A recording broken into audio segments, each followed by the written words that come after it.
create a culture where you're not you're cracking the whip all the time. Sometimes you need to do, but create a culture. Hey, it's okay to fail.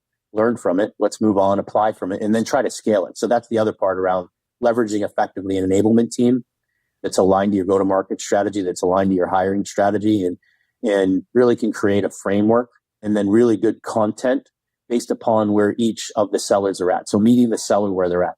In many cases, they just need a playbook for creating pipeline. Welcome to Revenue Insights. Every week, we'll be joined by revenue leaders from some of the most successful and highest growing companies. Together, we explore how they built their revenue teams, the journeys that they've been on, and the lessons they have learned along the way. Revenue Insights is brought to you by Ebster. We're a revenue intelligence platform designed to help revenue teams to build more pipeline, close more deals, and retain more customers.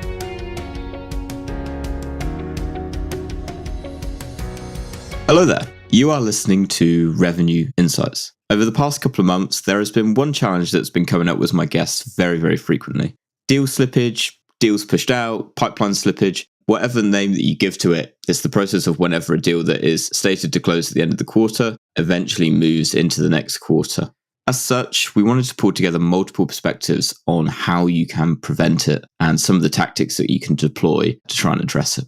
Enjoy.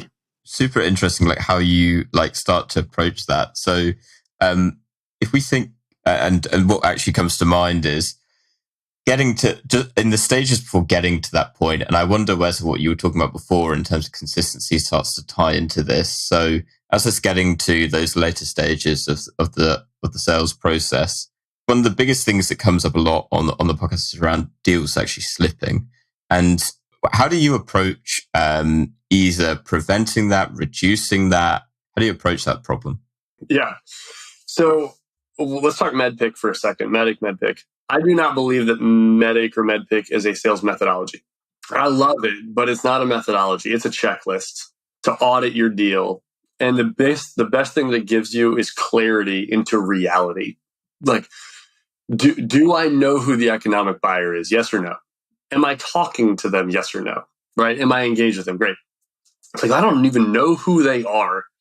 I at least need to accept reality and now work towards developing a relationship with my economic buyer. So this whole thing of deals slipping, it starts with us understanding a lot of the details in Medic or MedPick and having clarity on them. And I think MedPick is better because it's the paperwork process that's missing in Medic, which is why deals slip. And especially now, part of where deals are slipping is because the CFO is ultimately the decision maker on every single deal. And it's got to go to this buying committee inside of the finance team for final approval. And that is slowing everything down. So the question for the sales rep is, hey, when's this deal supposed to close? Is anybody going on vacation? Are all the people that we need to talk to going to be around and working? What does the paperwork process look like from a procurement perspective, which is both legal and InfoSec? It's not one of those two things. It's legal and InfoSec. And what is the process to get budget reauthorized? Because people are like, oh, I have budget for this. Yeah, you do until you actually want to go sign the contract. And then they tell you that you don't have budget anymore. So you have to get budget reauthorized.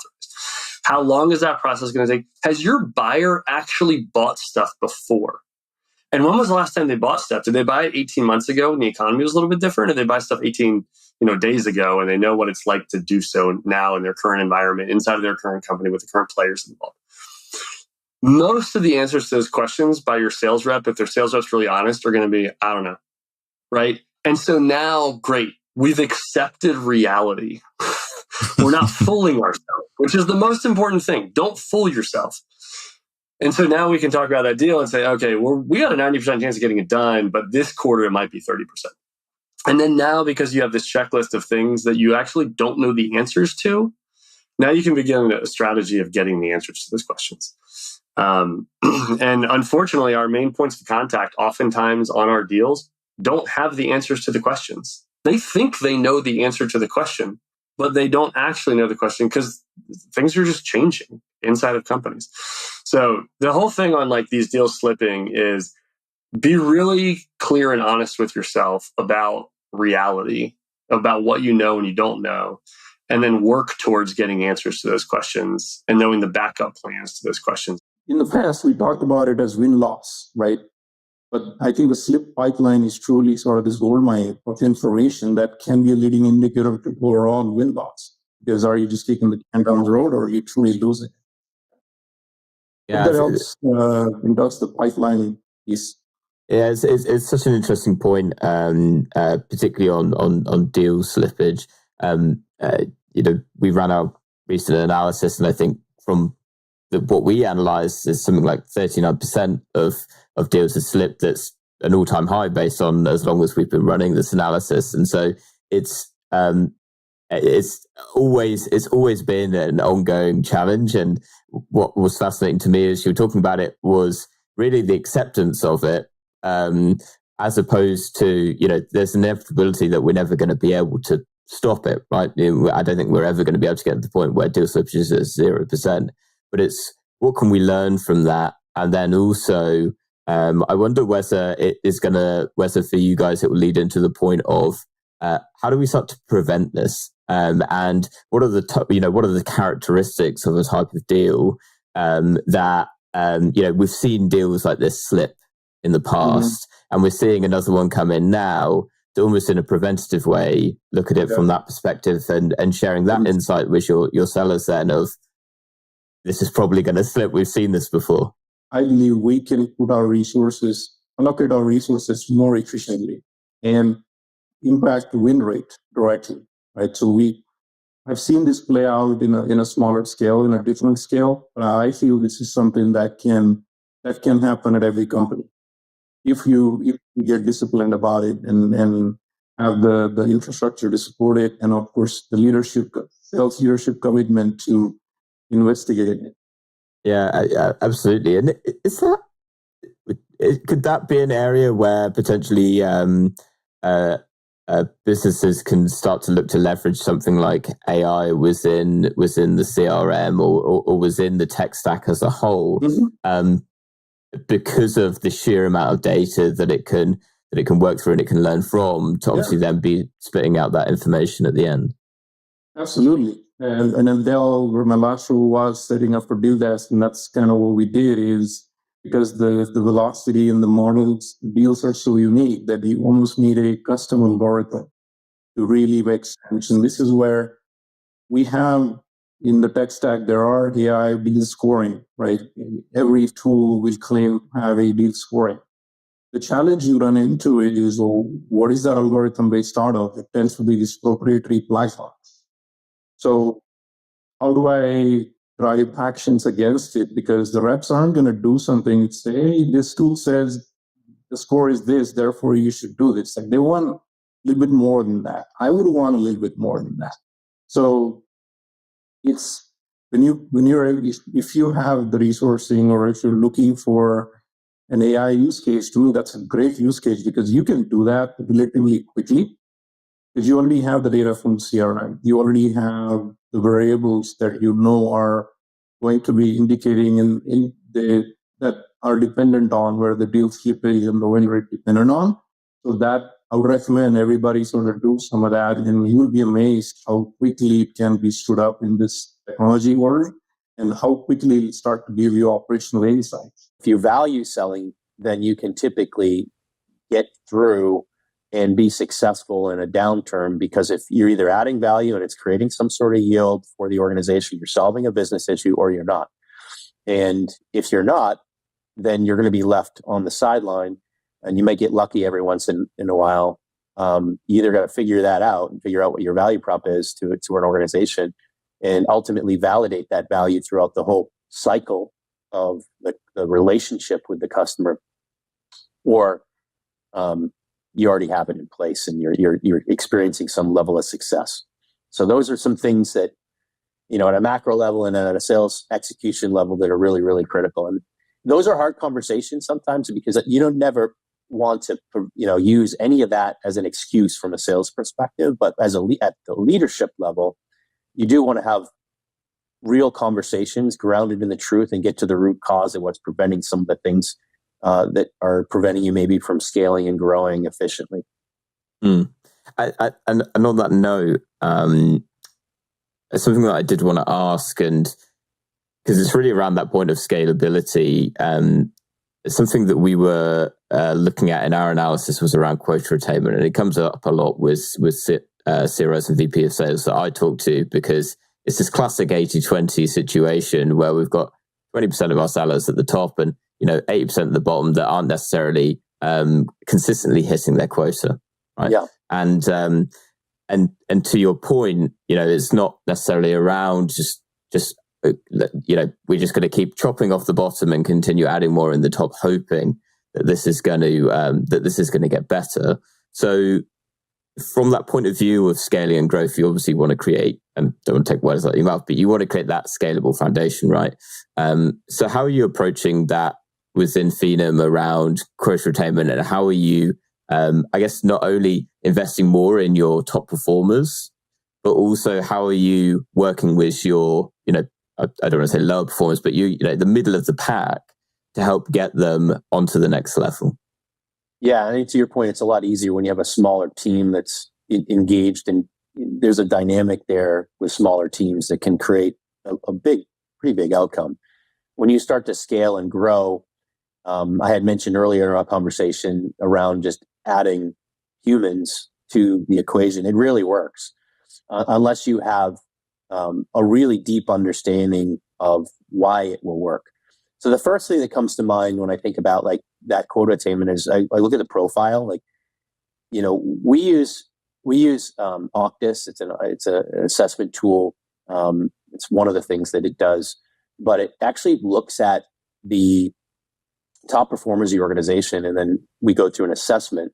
And when we interview people, we measure against our top performers, and then hire against the top performer characteristics. And also, it's really a cool assessment because it helps you interview appropriately and maybe shows you based upon the results where you should dig in. So net, have conviction and clarity around your hiring profile. Have a good, solid process and be disciplined around it.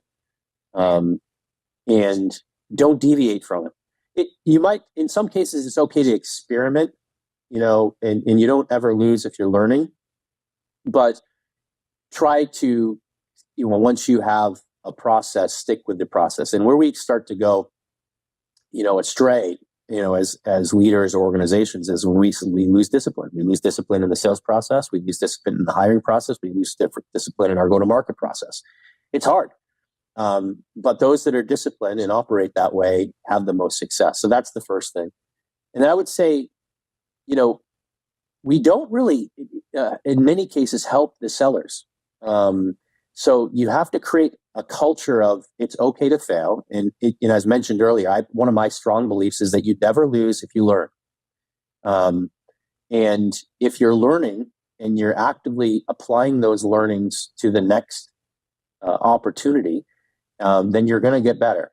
So create a culture where you're not, creating, you're cracking the whip all the time. Sometimes you need to do, but create a culture. Hey, it's okay to fail. Learn from it. Let's move on, apply from it, and then try to scale it. So that's the other part around leveraging effectively an enablement team that's aligned to your go-to-market strategy, that's aligned to your hiring strategy, and really can create a framework and then really good content based upon where each of the sellers are at. So meeting the seller where they're at. In many cases, they just need a playbook for creating pipeline. In other cases, they need a playbook for executing well against a sales process, right? Or proper discovery, whatever those areas are. So creating that. And then I think the first line leaders are really critical roles in really any organization, in particular in sales and the sales organization, because they have to manage, but their job is a coach. So, and they need to be adding value, not just reporting up. They need to be adding value down to the individual seller and understanding the skills and where they're really strong and maybe where they're a little weaker, where you can help fill in. It might be different for each one of your performers.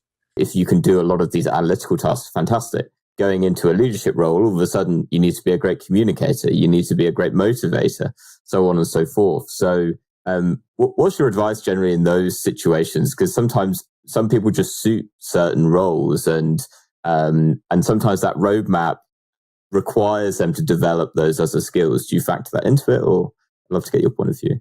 Yeah, look, I'm going to be a first-time CEO.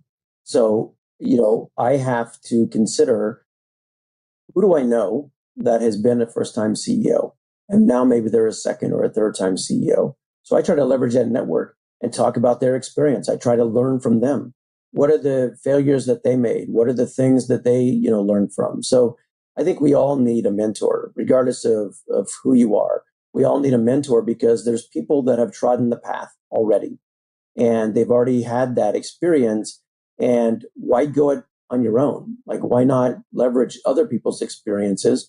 That's why people feel compelled to teach, or they feel compelled to write a book, or they feel compelled to do a podcast.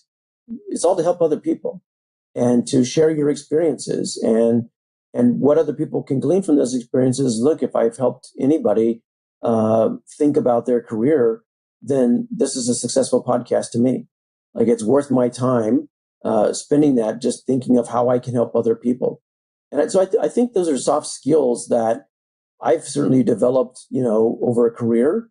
But it's also something that not everybody approaches things as a servant leader. Like, I've had CEOs who I consider more toxic, where they like to scream and yell and, pound their fist. And that doesn't inspire people the way that I think about this. That's not going to motivate and drive people. You may have people that are afraid of you, that are fearful, but you're not motivating people. And you're not going to look back on their career and think, wow, I learned so much from that person. What you learn is what not to do, in my experience, because that's not the type of leader I am. I'd rather be more of that servant leader that I'm talking about, and going out and serving people, finding opportunities to help other people. And the more people who are successful around you, the more success you're going to see. Because as a CEO, like, I can't be successful unless everybody around me is successful. So I need to find ways to help them be successful. It could be, again, product oriented. It could be sales operational, things. It could be defining new territories. It could be going to market in new, regions. It could be focusing on an industry. It could be, transitioning from on-premise to cloud. Having done all of those things, like, that's why I feel like the potential is there. And if you have the positive mindset and you marry that with the potential, I think great things can happen. And so that's where I feel like it's, there's a ton of soft skills that we all need. But the best thing to do is find somebody who has those skills and then talk to them and mentor with them and identify ways that they were able to be successful. Certainly none of us are perfect, and we all have, flaws and weaknesses. But I think if we're all out to help each other, if we're finding opportunities to serve one another, regardless of the role that you're in, that's where you get the most happiness. That's where happiness is derived, is from helping other people. You were talking about the lagging indicators, and the I think a lot of people listening will be feeling like resonating with this idea of, well, let's just add more in. Let's just, more activities, more calls, more emails. In a marketing world, it's, well, let's just spend more marketing dollars and we're just going to get more at the end, right? And then it doesn't work out that way. And you kind of rhetorically pose the question that leaders asking, like, why? Why is that the case? Why do you think that is the case? And what would you say are the leading indicators of revenue for those reps? Yeah, I think the lagging is obviously revenue influence, close rates. I'll start with what are leading indicators. I think it's case by case. It's a little bit different, but I do think that, sure, there's conversion metrics on there. I'll give you an example. So I'm analyzing the data of a $12 million marketing agency that sells, high-end Drupal website developments to, Fortune 1000 type companies. Okay. So they know their target accounts. They know what they sell. When I look at the data beneath the data, and I understand that they're making, let's just say in the past 6 months, they have a small team. Past 6 months, they made 3,900 dials. Okay. Whether that's too much or too little is a completely subjective case by case, right? Some people just might be like, oh, they're not making enough volume.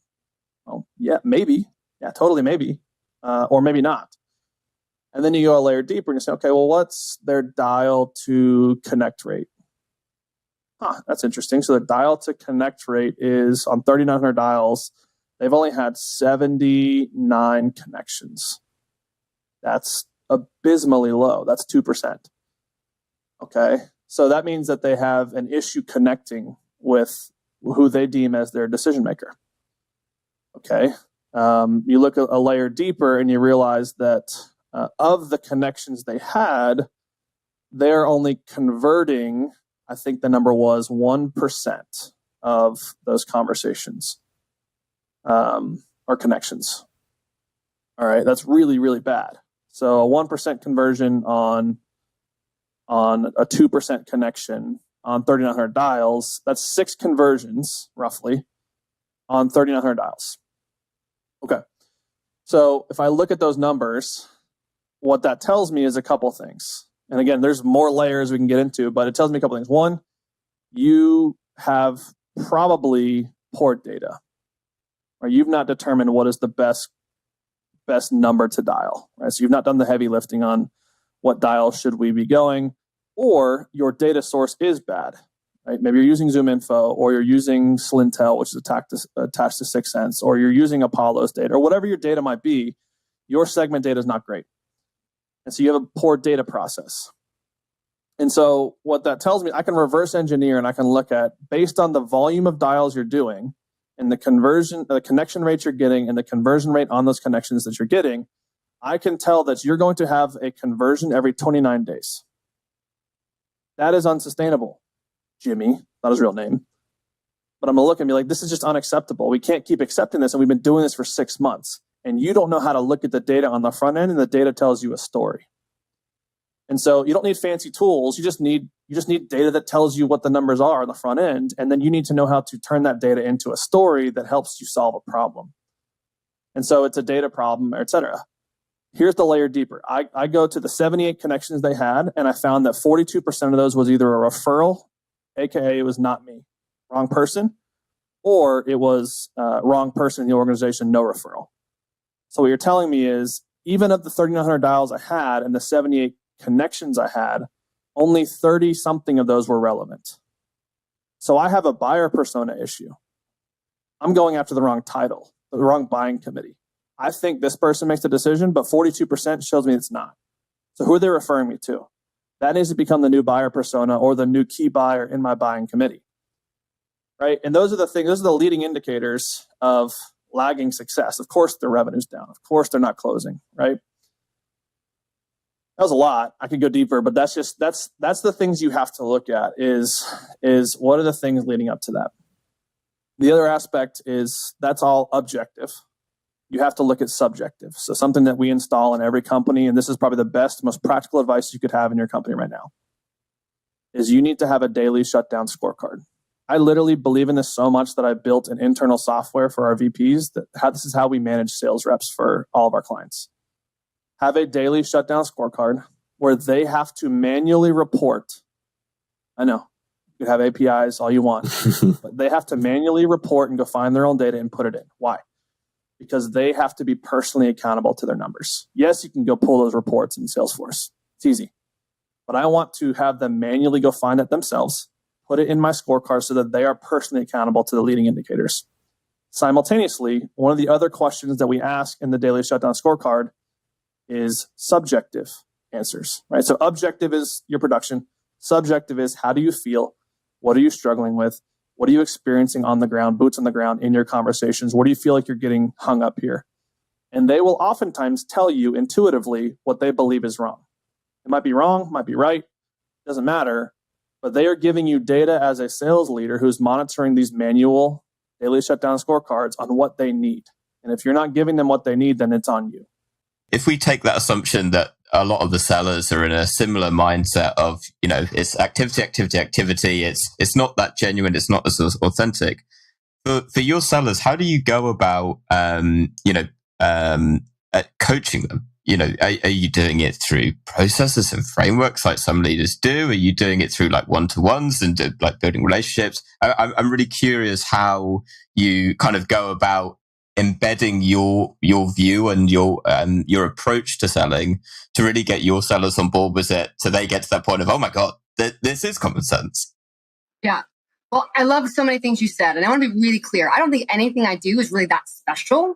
I just have the opportunity, the gift, whatever, the experience of when you've gone from selling $20 table dances to $50,000, pieces of software at a SaaS company, right? To $30 million naming rights, sponsorship deals for MGM, where there's, Louis Vuitton and things on the pyramid when you fly in, to $500 million worth of, TCV at a time.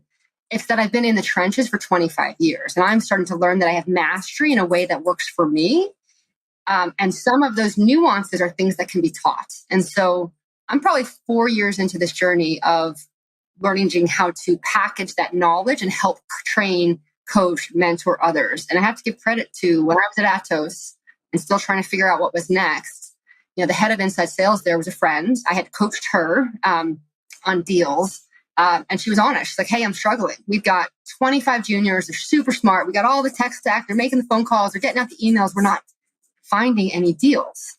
And I was like, oh, well, I can help with that. I'm not, at that point, I didn't have any training certifications. I was going through a Harvard program to become a facilitator and a certified trainer. So I don't really know what I'm doing, but I can take everything that was really hard for me to learn, the things where I had to fail forward over and over and over again. And what if I just package them into bite-sized pieces of content, PowerPoints, exercises, and we kind of do some virtual trainings, and then we'll get everybody together in the room so they can practice. Because what I have found is so much of sales is by yourself. Now, maybe you're lucky. Maybe you have a sales manager at a certain point who comes to meetings with you.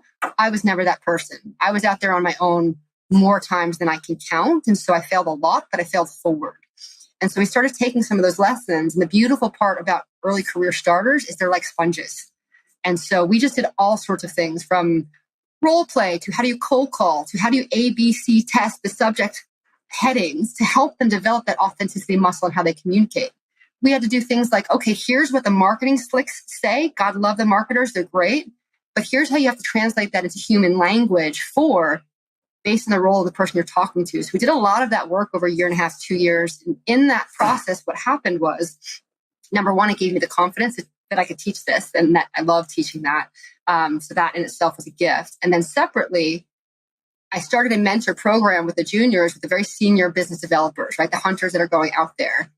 And a lot of these folks I was also coaching behind the scenes. So I was starting to see the gaps that were common among many sellers.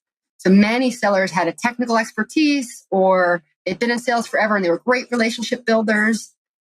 Because I started part of my career in data and then later as a financial analyst, I developed the skill of building business cases. I was never the most technology fluent person, right? I would say my technology mindset or knowledge base is a few inches thick and miles wide. My superpower is understanding a company's business drivers and then marrying my company's products or services to that. And so very early on, I started making 3 to 5 page slides, business cases, whole bunch of assumptions, right?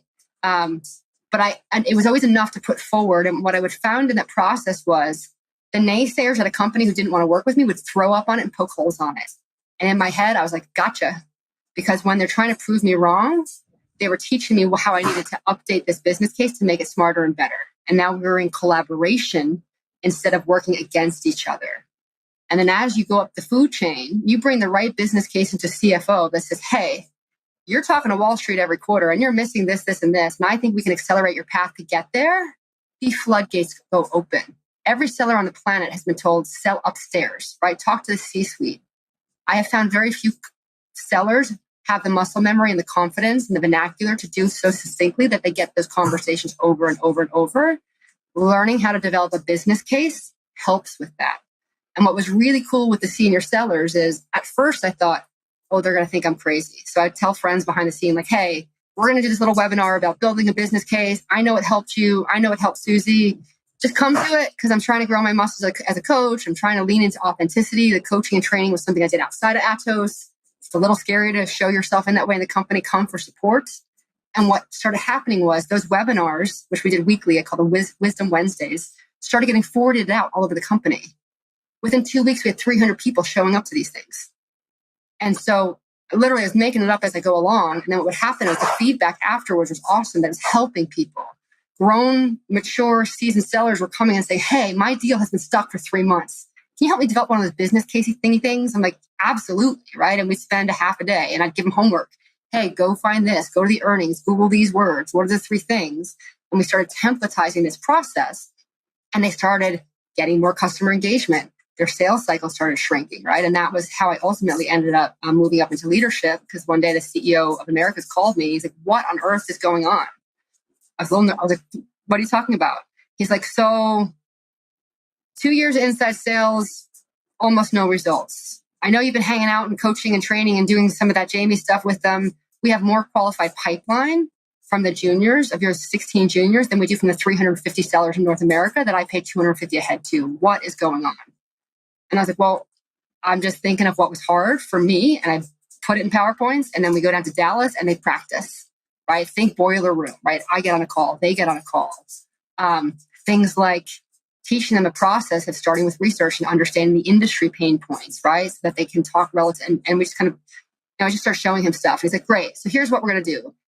Head of inside sales is leaving. You got the juniors and we're going to give you the seniors now too. And I was like, oh, great. So suddenly now I had 2 teams underneath me. And it was ironic because 25 years in sales, I was kind of looking to get out, right? Burnt out, and just the chase of the deal no longer fed me with the way helping people did as a coach and as a trainer.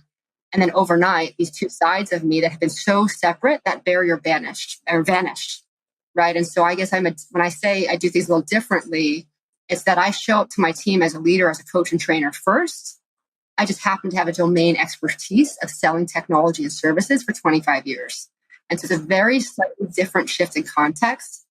But if I circle back to your question of how do I get other folks on board with this, I'm old school, right? I was at Unisys. The first thing I said was, I got to get my team together. And they said, well, we're not traveling right now, right? COVID has just happened and travel budgets. I'm like, no. We have $1 billion target and you've spent how much money on my budget? I need everybody in the room. And so we flew to Dallas. I took a week planning what this workshop was going to be. As I got the agenda socialized, people throughout the company were like, hey, I've got some account managers. I've got some consultants that are new, or some junior folks, people who are struggling a little bit. Can we send them to your training? And I was like, sure. And before you knew it, we had a large group of people. I think I called the program, being the leader that Unisys needs you to be, right? And so it was a way for me to take the proprietary leadership training curriculum that I had created over many, many years and on weekends and PTOs and vacations, and now apply it to sales.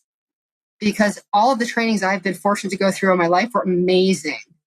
I did not see myself as a leader until very recently because of some subconscious beliefs that I had, right? Despite winning these deals and despite leading teams, somewhere in this subconscious Jaime Konzelman brain with the C-suite aspirations, I wasn't considered really a leader until I got to that level, despite all the things I've read, right? Lead at any level. It's not about the title, right? So as I worked through that for myself, I realized I'm not alone. Many women, many sellers who've been individual contributors their whole lives hadn't necessarily thought of themselves as leaders and hadn't strengthened some of the leadership skills that could help them accelerate their deals, accelerate their careers, their time to revenue.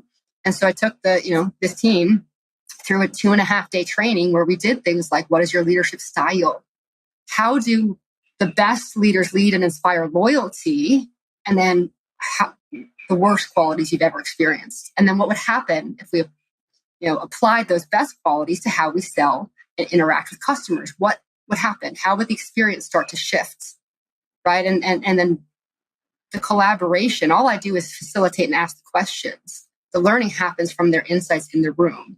And then we do the fun stuff, right? Like breaking boards and hot coals and all of that kind of crazy stuff. But by the end of it, it has shown me that no matter people's career stage, there's value in that kind of team building, that kind of structured education for professional growth. Martha Beck was one of Oprah's first life coaches, and she has an expression that is, how you do one thing is how you do everything. And so to me, that gives me permission to coach and train, whether it's in groups or individuals, people who report to me, because you're holistically helping the people. And when you do that, sellers come alive. So many organizations, so many leaders focus on what's the number, what's the Salesforce updates, all of that is great. But if your people are not waking up inspired, if their dreams are not cultivated so that they can understand how the company's mission can be linked with their dreams, well, then you've got people who are coming to a job and clocking in versus waking up inspired and wanting to do the hard work to help your company succeed. It's a very different place to operate. Thanks for listening to Revenue Insights.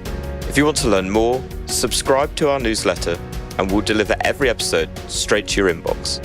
If you have any questions, feel free to connect with us on LinkedIn. Our links will be in the episode notes. See you next week.